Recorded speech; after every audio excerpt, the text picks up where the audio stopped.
कहते हैं राजनीति में कब कौन आपका सगा, आपका पराया हो जाए और कब आपका कोई पराया आपका सगा हो जाए। नमस्कार, मेरा नाम है अंश कपूर, आप देख रहे हैं इंडिया.com। हमारे साथ है हमारे एक्सपर्ट अरुण सर, और अरुण सर से हम जानते हैं कि जो महाराष्ट्र की राजनीति में जो दो भाइयों के बीच में खेल देखने को मिल रहा है, क्या वो चाचा भतीजे तक भी पहुंचेगा?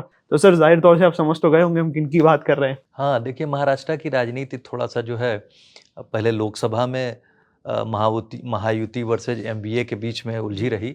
लेकिन इस समय जो असेंबली इलेक्शन हुआ उसके परिणाम आए, तो उन्होंने जो लोकसभा इलेक्शन के टाइम की जो अर्थमेटिक डिफरेंट पॉलिटिकल पार्टीज़ ने बनाई थी, ख़ासकर मैं बात करूँगा कि एमवीए महाविकास अघाड़ी जिसमें शिवसेना, कांग्रेस पार्टी और शरद शरद पवार साहब थे।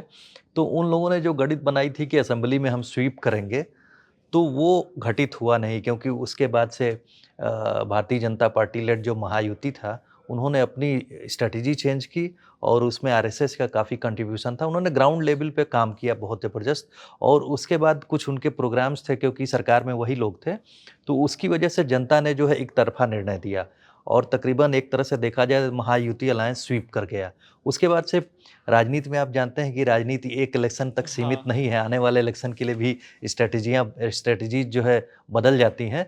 तो वही आप आपने भी रिसेंट जो जिस तरह से आपने कहा, तो शिवसेना में जो है थोड़ा-सा उथल-पुथल, यानी उद्धव बाल ठाकरे ग्रुप है, उसमें जो है लग रहा है कि उनको अपनी चीज़ों के आने वाले समय के लिए ज़्यादा चिंता है, क्योंकि जो शिवसेना है वो चला गया है एकनाथ शिंदे के साथ जी। में, और एकनाथ शिंदे ने जो है अच्छी जीत 57 सीट्स इस समय उनकी असेंबली में हैं, 50 के ऊपर सीट है, तो वो मजबूत स्थिति में दिखाई पड़ रहे हैं। अभी आने वाले समय में आप देखेंगे कि जो हाँ मुंबई में जो है, महाराष्ट्र में जो म्युनिसिपल इलेक्शन है, और जी, ख़ासकर जी। मुंबई जो जो है रीजन बीएमसी, है, हाँ। जिसमें कि बीएमसी में आपको पता है कि शिवसेना लगातार डोमिनेट करती रही, और जो सीट्स भी असेंबली में मिली हैं, ज़्यादातर सीट्स वो मुंबई एरिया से ही शिवसेना बाल ठाकरे ग्रुप को मिली हैं।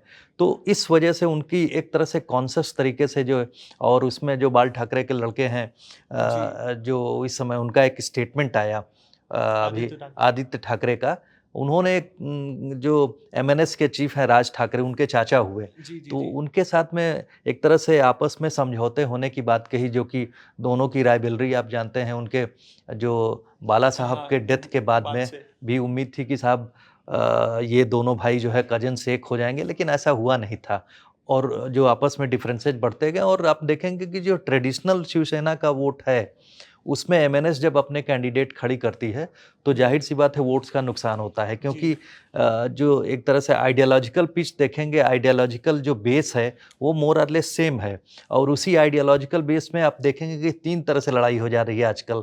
एक एकनाथ शिंदे की भी शिवसेना है, हाँ, और दूसरी जो है उद्धव बाल ठाकरे की सेना है, और फिर और एमएनएस। और उसके बाद एमएनएस भी उन्हीं वोट बैंक पे जो है एक तरह से राजनीति करती है। तो इन सब वोटों के सामंजस्य में क्लियर कट डिवीज़न अगर अगर उद्धव ठाकरे की शिवसेना और एमएनएस साथ में आ जाती हैं, तो उनका वोट बैंक जो है एक तरह से मजबूत हो जाएगा। प्रो हिंदुत्व और जो मराठी वोट बैंक है, उसको जो है एक करने की कोशिश हो रही है, ताकि अपनी स्ट्रेंथ बढ़ाई जा सके। जो बीएमसी इलेक्शन है अभी आने वाले समय में, तो वही वही गढ़ है शिवसेना का, वही कमज़ोर हो जाएगा, क्योंकि ऐसी स्थिति में बीजेपी लेड अलायंस जो है, बीजेपी वहाँ पर अगर उनको अनसीट करती है एक बार, तो फिर दोबारा उनके लिए बड़ी मुश्किल होगी। तो तो मुझे क्या लगता है ऐसे में शरद पवार और अजीत पवार चाचा-भतीजा भी, ये क्योंकि जिस हिसाब से अगर बात करें तो ये दोनों भी गुट ऐसा उम्मीद करी जा रही थी कि ये दोनों भी एक साथ आ सकते हैं। जी, जी। देखिए, उसमें असेंबली सीट में आपको याद होगा, असेंबली इलेक्शन हुआ, तो शरद पवार जो है की प्लेयर थे उस समय हुँ, तक, हुँ, हुँ, हुँ। और उन्होंने लोकसभा के बाद में जिस तरह से स्ट्रैटेजी बनाई थी वो कामयाब रही। लेकिन उनकी स्ट्रैटेजी जो असेंबली इलेक्शन में बनी, सभी तीनों बड़े-बड़े जल दल जो है 95 के आसपास जो है 90 प्लस सीट्स इक्वल डिवीज़न हो गया, तीनों लोगों ने लड़ी। लेकिन शरद पवार की जो शिवसेना है, वो तकरीबन सॉरी, शरद पवार की जो एनसीपी है, एनसीपी। वो सिमट के रह गई 10 सीट पे, हुँ। और उनके जो भतीजे हैं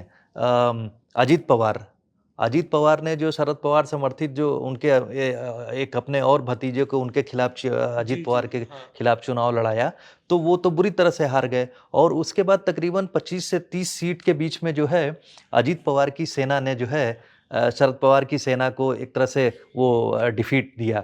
तो इस वजह से एक ही वोट बैंक है। जैसा मैंने अभी शिवसेना के बारे में कहा, वही कॉन्ट्रडिक्शन जो चल रहा था आपस में, जो कार्यकर्ता जो किसी ज़माने में एक हुआ करते थे, वो आपस में एक तरह से लड़ाई कर रहे हैं। तो वो लोग कार्यकर्ताओं का दुःख ये है कि साहब चाचा भतीजा एक हो जाए तो हमारा जो ये इतने साल से 40 साल का जो बेस बना हुआ था, वो फिर से एक हो जाएगा, तो वो एनसीपी फिर से मजबूत हो जाएगी। इसलिए जो है तकरीबन कहा जा रहा है कि जो ये अभी लेटेस्ट मीटिंग हुई है, 2 आवर्स की क्लोज़ डोर मीटिंग हुई है।